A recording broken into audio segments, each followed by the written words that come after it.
বাপের বাড়ি থেকে ঢাকা যাওয়ার সময় হয়ে গেছে আমার, আর এদিকে বাড়ির লোকজনের শুরু হয়ে গেছে আমার জন্য গাঁটটি বস্তা বাঁধানো। হ্যালো এভরিওয়ান, আসসালামু আলাইকুম। কেমন আছেন সবাই?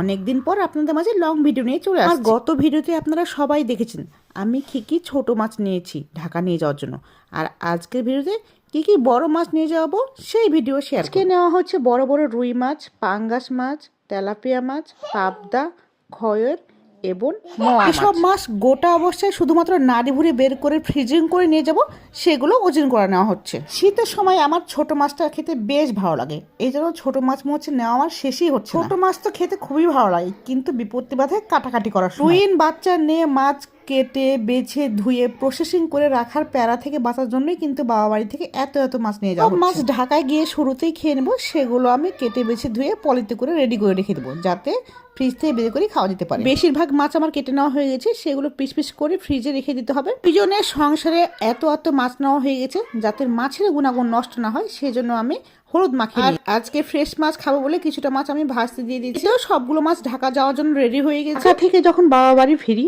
তখন একটা ট্রাভেল বা ট্রলি ব্যাগ হলেই হয়ে যায়, কিন্তু যখন বাবা বাড়িতে ঢাকা যাওয়া হয় তখন ব্যাগ গাট্টি বস্তার ভিড়ে আমাকেই খুঁজে পাওয়া যায়। আর এইদিকে আমার টুইনদের খুনছুটি সারাক্ষণ চলতেই থাকে। তো এই ছিল আমার আজকের বড় মাছ সংগ্রহের ব্লগ। আমার ব্লগটি কেমন লাগলো কমেন্টে সবাই জানাবেন। সেই পর্যন্ত সবাই ভালো থাকবেন, সুস্থ থাকবেন। আল্লাহ হাফেজ।